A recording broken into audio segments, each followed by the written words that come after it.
नमस्कार बंधु माने आपण मानक स्वागत मोर एही वीडियो को। बंधु माने 27 मार्च 2026 शुक्रवार दिन पड़ुअछि पवित्र रामनवमी। एही रामनवमी दिनटी को भगवान प्रभु श्री रामंकर जन्मदिन बोली कहा जाइथाए, ଯେଉଁ दिनटी भक्ति शांति और धर्मर प्रतीक अटे।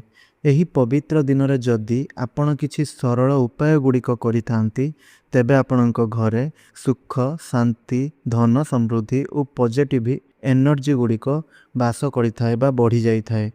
तेणु एही वीडियो रे मु आपणक कहिबी किछि एपरी तीनोटी शक्तिशाली उपाय जहाको आपण एही पवित्र रामनवमी दिन करिबा द्वारा आपणक घरु नेगेटिव शक्ति दूर होइथाए, सुख शांति एही सबु किछि बास करिबा को लागिथाए।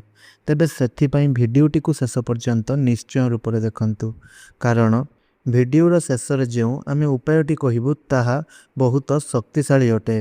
तेबे भिडियोटी आरंभ करिबा पूर्वरु चैनलटी रे न थिले चैनलटी को सब्सक्राइब करि दियंतु, भिडियोटी को गोटिया लाइक करी तळे कमेंट बॉक्स रे जय श्री राम निश्चय रूप से लिखंतु।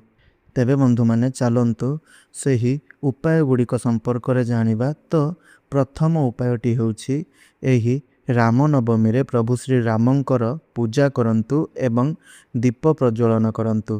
तेबे बंधु माने रामनवमी दिन सकाळे शुद्ध मनरे आपण स्नान करंतु, परिष्कार हुअंतु एवं निजर घर को सफा करंतु।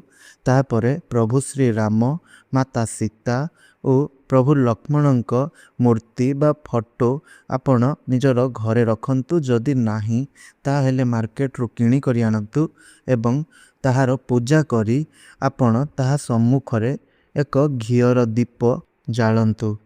एहा परे सेठारे बसी श्री राम जय जय राम एही मंत्रर जप 108 थर करंतु। जदि आपणकर एही मंत्रटी मने रहू नाही तेबे आपण एहाको एक कागज रे लेखि करी ताहाको मध्य 108 थर पढ़ी पारिबे। तेबे बंधु माने एही उपाय को करिबा द्वारा आपणकर घरु नेगेटिव शक्ति गुड़िक दूर होइथाए एवं आपणक घर को पॉजिटिव एनर्जी आसीथाए।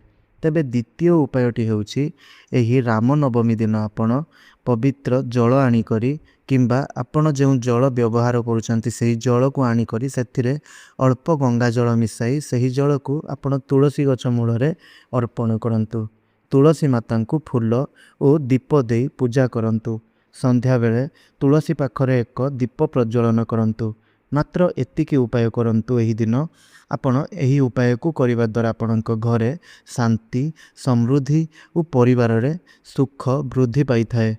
तेबे बंधु माने शेष बा तृतीय उपायटी होउछि आपण एही पवित्र रामनवमी दिन दान करंतु एवं प्रसाद प्रस्तुत करी आपण वितरण करंतु। एहा सबुठारु शक्तिशाली उपाय होइथाए। तेबे बंधु माने आपण पवित्र रामनवमी दिन कौनसी गरीब लोक माननकु किंबा जरूरत थिबा लोक माननकु खाद्य फल बा वस्त्र आपण एही दिन दान करंतु। एहा सहित घरे प्रसाद तैयारी करी आपण सही प्रसाद को आपणक घर परिवारर सदस्य मानक सहित एवं आपणकर पाख पड़ोसी मानक सहित बंटन करंतु। एही दान करिबा द्वारा आपणक पुण्य फल मिलिथाए एवं भगवान श्री रामंकर आशीर्वाद मध्य आपणक प्राप्ति होइथाए एवं एहा आपणक घरर समस्त क्लेश और दुख को दूर करी सुख शांति आपणक घर को आनिथाए।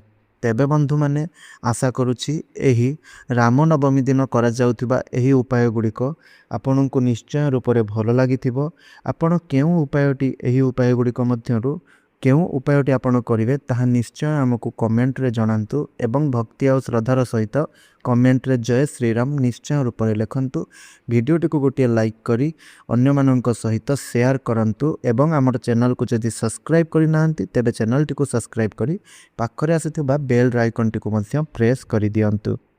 धन्यवाद।